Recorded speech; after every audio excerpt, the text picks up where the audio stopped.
boudin a attrapé une licorne.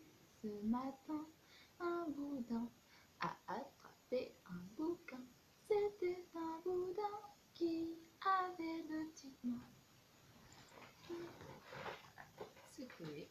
Aujourd'hui, je vais vous lire La petite fée et Monsieur Soleil.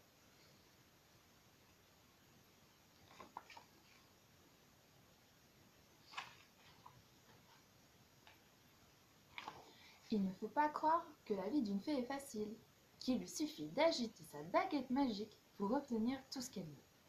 La preuve, hier matin, j'ai entendu mon père, magicien, chuchoter dans l'oreille de ma maman fée. « Quel cadeau veux-tu pour ton anniversaire ?» À ma grande surprise, maman a soupiré en regardant la pluie tambouriner contre le carreau de la fenêtre.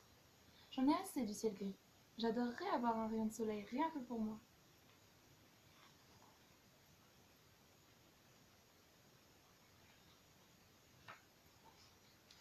Mon père a répondu en riant. « Ma toute belle, tu sais bien que le soleil ne se laisse jamais attraper. » Quel dommage, a soupiré maman. Si j'en avais un petit bout dans une boîte, je crois que je guérirais de mon gros rhume. Sur le moment, je me suis dit, ma maman exagère vraiment. À son âge, elle devrait savoir que ni les fées, ni les magiciens, ni les sorcières n'ont assez de pouvoir pour capturer le soleil. Il est si beau, si fort, qu'on peut juste l'admirer.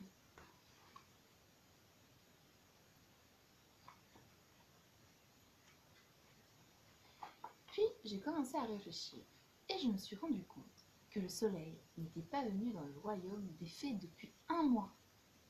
Je crois même que j'ai compris pourquoi. Le mois dernier, les petites fées avaient essayé de l'attraper dans leur filet à crevettes dorées, pendant qu'il prenait son bain dans l'étang, juste avant de se coucher. Ça l'avait fortement énervé. Peut-être même était-il fâché. Moi, si quelqu'un masticotait pendant que je clapote dans ma baignoire le soir, je me mettrais en colère. La situation est grave. Il fallait faire la paix avec le soleil.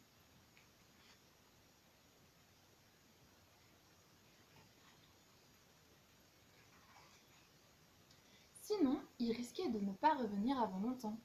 Et ma maman deviendrait toute mécochonne. J'ai aussitôt couru frapper à la porte de Crapouillette la sorcière.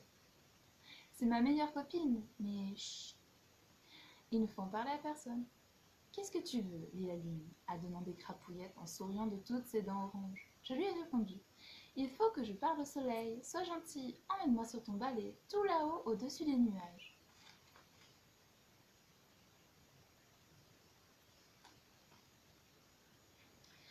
Crapouillette est devenue verte de peur. Le soleil, elle n'avait pas envie de l'approcher de trop près.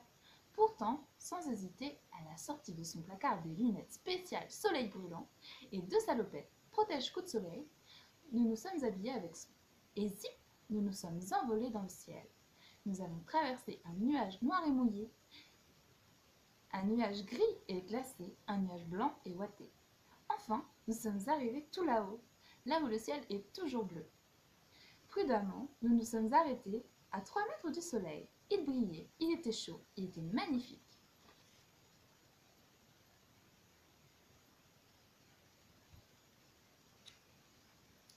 Vite, j'ai pris mon courage à deux mains et j'ai dit d'une toute petite voix.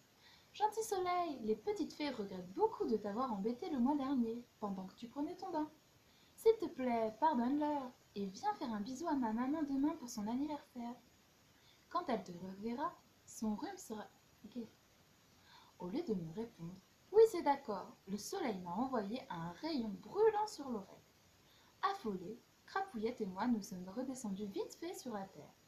Nos dents claquaient, nos genoux tremblaient. J'ai soupiré. C'est raté, le soleil a tellement mauvais caractère qu'il fera exprès de ne pas venir voir ma maman.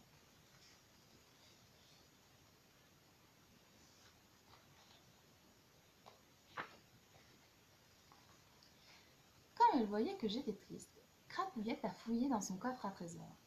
Elle m'a donné une pierre jaune qui brillait presque autant que le soleil. Toute contente, j'ai crié « Tu es la meilleure des copines, Crapouillette !» Je vais accrocher la pierre jaune à une chaîne et quand maman la mettra autour de son cou, elle oubliera que le soleil n'est pas là. Mais le lendemain matin, en ouvrant les volets, j'espérais quand même que le soleil aurait changé d'avis. Hélas, d'horribles nuages noirs flottaient dans le ciel gris. J'ai grogné entre mes dents. T'as vraiment mauvais caractère, Soleil. Sans remarquer que j'étais déçue, maman a ouvert le paquet que j'avais mis dans son assiette. Elle a pris la pierre jaune en disant: Oh, qu'elle est belle!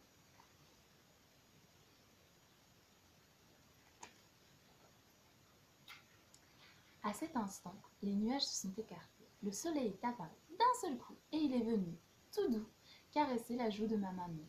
Maman a souri. Elle m'a regardée comme si elle devinait que c'était un peu grâce à moi. Bon anniversaire, maman, lui ai-je dit.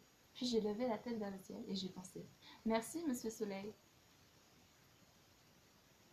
Et ben voilà.